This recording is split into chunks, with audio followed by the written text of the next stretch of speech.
Hi folks, it's Sean Fraser here. We're trying an Instagram live here with a few friends that we're just waiting to have join to talk about the final days of the campaign. I see that my friend and our excellent candidate from West Nova, Alexis Chamberlain, has just joined. How are you doing, Alexis?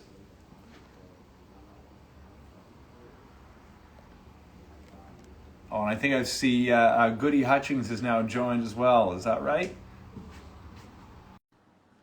Excellent. We're just going to give them a few minutes for everybody to get dialed in officially here. Apologies for any technical difficulties as we're getting underway. Hi. Hey, is that Alexis? Hey, good to see you, Hi. Alexis. How are you? Good to see you too. Good, thank you. How's things going? Things are going well. How's things feeling in West Nova right now? You feeling excited? Really good. We have a lot of really great energy here. Just going to finish strong. Oh, that's awesome. That's absolutely the right attitude. We'll be cheering for you from the northern part of the mainland here. Now, we're just waiting for Goody to join in as well, I believe. They're on it. There, Goody's on. We got Goody Hutchins, my friend and colleague from Long Range Mountains. How's things in Newfoundland, Goody?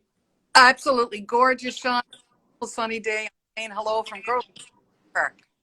Right on. Well, for those of you who've never been, I had the pleasure of visiting Goody down Grossmore a couple of years back. You'll not find a more beautiful part of Canada. It's absolutely stunning. I, of course, am partial to the East Coast here in Nova Scotia, but we do have one more special guest who I believe is dialing in right now to join our conversation. But before there he is. And hey guys, to, our good friend and colleague. He needs no introduction, Justin Trudeau. How are you? very well. How are you guys doing? Great. Good. Doing great down here in Central Nova. Excellent. Well, listen, I'm so happy to connect in with Atlantic Canada. This is a big day right across the country, but it wouldn't be right if I didn't check in with some of my dear friends and hardworking colleagues and teams out there. So, Sean, it's good to see you. Thanks for hosting. And Alexis, really excited about all the hard work you're doing down in West Nova. It's a lot of tough work for a whole bunch of great volunteers, but you've built an absolutely awesome team, and we seem to have seen Goody slip away, but I'm sure she'll be right back because I know the team is doing great work in Long Range Mountains as well. I'd love to talk about how your volunteers are doing. I know you've got amazing teams out there on the ground. Sean, what are you seeing? What do you got in terms of teams, in terms of preparing for get out the vote with everything you did on advance voting? Look, I can't tell you how well things are going in terms of our volunteer team. My smile lit up when I arrived at the campaign office today. We got a full parking lot, but there's not a person in the office because they're all out knocking doors, tolling the vote, and making phone calls. It's just terrific to see that kind of attitude. But I got to say, the best conversations I'm having during this campaign are with our volunteers who are willing to knock doors until they lose daylight because they really care about what it is we're working toward here. They want to achieve progress for Canada, and to be a part of the campaign makes me feel really special when I'm motivated by their energy.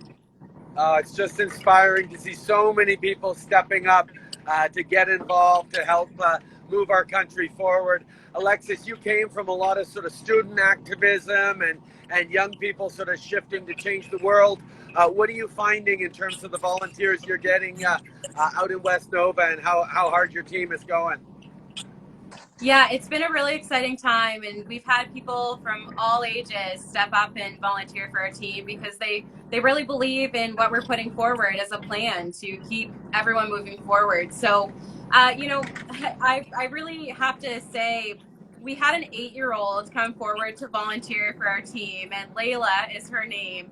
And she really enjoys politics, and that's what I love to see. I love when youth get involved, and I think age is a really great age to start at.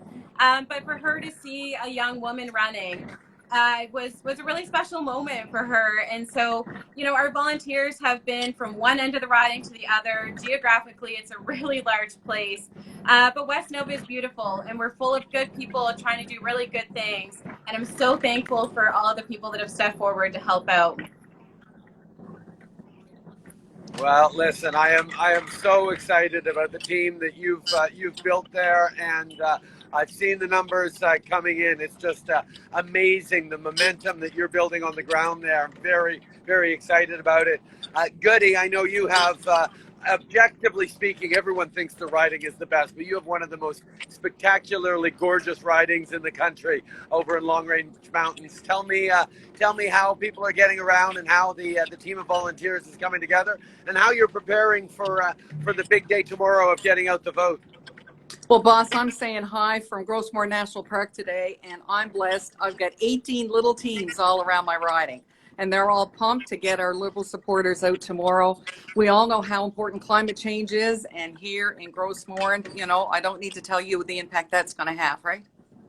No question about it. I remember spending a few weeks many years ago, over a couple of times, visiting Grossmore with my family, and it is one of the most incredible parts of the world, and it reminds us as well as it does all of us as we look across this country how much work we have to do to continue to step up and fight climate change and create good jobs.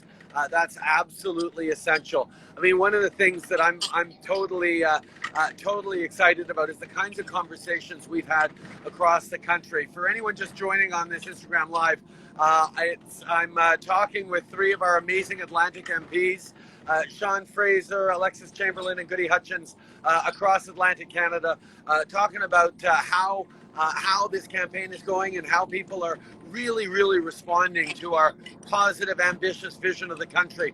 What is really impacting in your riding, Shawn? What are you seeing there as being some of the big topics of conversation? You know, one of the things, look, there's a half dozen issues that keep coming up on the doorstep, but one of the things that seems front of mind for a lot of people, particularly in light of what we've seen in Alberta in the last number of days and a recent outbreak we had with some more cases in Nova Scotia, is the fact that we're not out of this pandemic. I've got a 5-year-old daughter who started primary just a couple of weeks ago, and she's in a classroom that is surrounded by her classmates who can't be vaccinated because they're not eligible. And I just hear time and time again that there's an appetite to pull every policy lever we have at both the federal and provincial level, frankly, to make sure that we're doing whatever we can to get people vaccinated, to bring this pandemic to an end. We cannot do enough. We know the end of this pandemic will be done through vaccination. And I hear loud and clear that people want us to do whatever it takes to protect our neighbors and to bring COVID-19 to a close. Listen, Shawn, there's no question about that. What quite frankly, almost 80% of Canadians have done is stepped up and gotten vaccinated, and to protect themselves, to protect their communities, protect kids. We've gotten enough vaccines for everyone who's eligible in the country. We're going to continue to encourage people to get vaccinated, and we're going to make sure that those people who have done the right thing are able to get back to the things they love as quickly and as safely as possible. And that's where we're working with any province who wants it on vaccine passports, which we're going to be paying for. We're making sure that anyone on a plane or train gets vaccinated. And the contrast is clear in this election because Mr. O'Toole is just not showing the leadership on vaccinations, not even in his own caucus, that Canadians deserve. So we're going to keep standing up for the freedom of those people who are vaccinated to get back to normal and avoid further lockdowns. That's something we're all hearing across the country. Goody, what are you hearing at the doors as well? Justin, the best thing that we are doing for Newfoundlanders and Labradorians is our deal with Muskrat Falls to make sure when it comes online that power rates are not going to double for Newfoundlanders and Labradorians. That affects seniors and youth, and the price of power at the fish plant, at the local store, at the schools, at the not-for-profits. That is the most important thing at the doors, how we are promising to help Newfoundlanders and Labradorians, working with Premier Ferry and the Liberal government here at home in Newfoundland and Labrador. Listen, the way we've been supporting businesses, the way we're moving forward on tourism, the way we're getting things back to normal is really important. And your voice as a strong leader for rural Canada, not just in your riding, but across our caucus and across the country, is always incredibly important, Goody. So thank you for everything you're continuing to do. Thanks for highlighting what you've been hearing. Alexis, what are you hearing at the doors? You know, the riding, like I said, is so large that depending where you are in each community, it's really a different issue. But there's one central theme that no matter what doorstep I'm on, usually people bring it forward, and that is healthcare. And it is really important. That affects all of us. And so for West Nova, looking at doctor recruitment and retention specifically, and as well as mental health. Those are really the things that have been brought forward. And I'm proud to stand with a team that has a real plan to make advances on those things and has a rural focus as well. Yeah, you know what? It's one of those contrast points. You can't come through a pandemic like that and not realize that we need to invest in healthcare across the country right now. And yet, even as the Conservatives say, "Hey, we're investing 60 billion in healthcare," there's only 5 billion or 3% or something like that between now and the next 5 years. It's all backloaded. What we need to do is invest now in healthcare, and that's why we're putting forward $25 billion over the next 5 years to invest in hiring more family doctors and nurses so people get that primary care they need, making sure we're fixing the backlog, because over the years, a backlog has accumulated in surgeries and treatments that's gotten worse because of the pandemic. So we're transferring more in the first year, $6 billion, than Aaron O'Toole is promising for all his healthcare investments over the first 5 years. So it's massive. But we're also, as you pointed out, investing in mental health care, because we know that the pandemic has exacerbated, again, many issues. So we're putting forward more money so people can get healthcare supports faster, but also specifically for young people to hire healthcare counselors in colleges, universities, right across the country. Because when you get young people mental health supports rapidly and responsibly, they get a better outcomes and better path for the rest of their lives. That's one of the things we need to step up on. Look, there's no question, and if I can add my voice, I'm hearing the exact same thing, Alexis. I'm telling you, you don't have to knock many doors in rural Nova Scotia to understand that healthcare is the top priority. One of the things that I find, just to your point, about Prime Minister, is the fact that people do not want to wait 5 years for a family doctor. They don't want to wait 5 years for mental health services. They don't want to wait 5 years for long-term care facilities for their aging parents. They need help now. Our provincial governments need help now. But one of the things I'm incredibly proud of to see that's actually made its way into the platform is the expansion of the student loan forgiveness program that's going to specifically forgive student loans for health professionals that choose to work in small communities like the ones that I represent. This is something that shows we've absolutely been paying attention to the priorities of people here. And I've got to give you full credit. When you made the announcement on this policy in Nova Scotia, you even pronounced Sheet Harbour and Musquodoboit the right way, which a lot of people don't get right. It's going to make a big difference for hospitals in my community that currently cannot open because they don't have enough doctors and nurses. This is a big deal for Nova Scotia. And when I see the contrast to delayed funding under the Conservatives' plan, it's no contest at all. And Yeah. Justin, Well, listen, healthcare. Go ahead, Goody. Healthcare is everywhere, as you know, and our commitment to help rural doctors get into rural places is incredible. And of course, our commitment to broadband, right? We spent more to connect Canadians, and we're going to connect more Canadians across this country. That's going to help in healthcare too.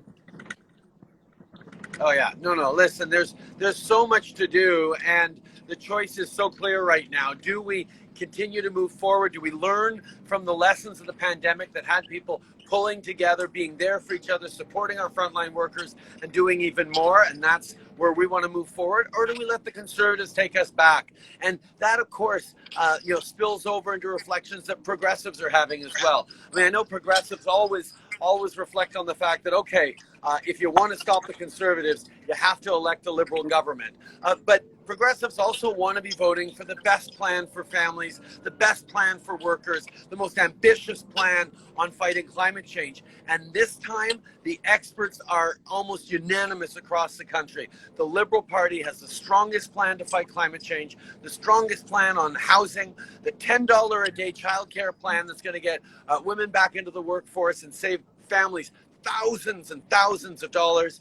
These are the kinds of things, along with keeping guns, assault weapons illegal, keeping moving forward on defending women's rights to choose. These are the things that matter to progressives. And in this election, we actually have the strongest, most progressive plans. So people who are thinking of voting for a different progressive party need to know that they can get a progressive government by stepping up and voting for the Liberal Party to end this pandemic and to move forward the right way. And that's what we're hearing right across the country. Oh, there's no question. Look, this election is important. I think, as everybody's pointed out, there are big things at stake. If I can leave folks who tuned in as we get closer to the end of our time together here today, if you want a strengthened public health care system, if you want more action on vaccines, if you want more action on climate change, if you want more action to make life more affordable for students, for seniors, for families, you can do something about it. The most important thing you can do in the next 36 hours or so of your life to achieve progress on the issues that matter most to you is to vote for the Liberal Party of Canada in the election tomorrow. I want to say thanks so much to my colleagues, Alexis, Goody, Prime Minister, for joining us. It's been a pleasure to have you today. Any concluding thoughts before we take off? Absolutely. I'll let Goody and Alexis give their concluding thoughts, and then I'll wrap it. Folks, be sure to get out and vote and support this incredible leader and this incredible party from coast to coast to coast. Yeah, grab your friends, call your family, check in on your neighbors, make sure everyone gets out and goes to the polls. And, you know, if you need to know where that is, call your local candidate and they will help you find it. Absolutely. Make sure you make your voice heard. This is a time where we've seen the different parties have very different ideas about how we get to move Canada forward. People need to step up and be heard. The same way we were there for each other as Canadians throughout this pandemic is the way we're going to get through it, by continuing to be ambitious, to lead during the crisis, to pull together and move forward for everyone. That's what I'm excited about. So make sure you're already thinking today about what time and where you're going to vote tomorrow. Make that plan so you can make sure that you're weighing in on the future of our country. Merci tout le monde. Quel plaisir de vous voir. Thank you, Shawn, for hosting. We'll see you guys on the flip side of this. Goody and Alexis. Take care, everybody. Thank Thanks you. for joining. Bye. Bye.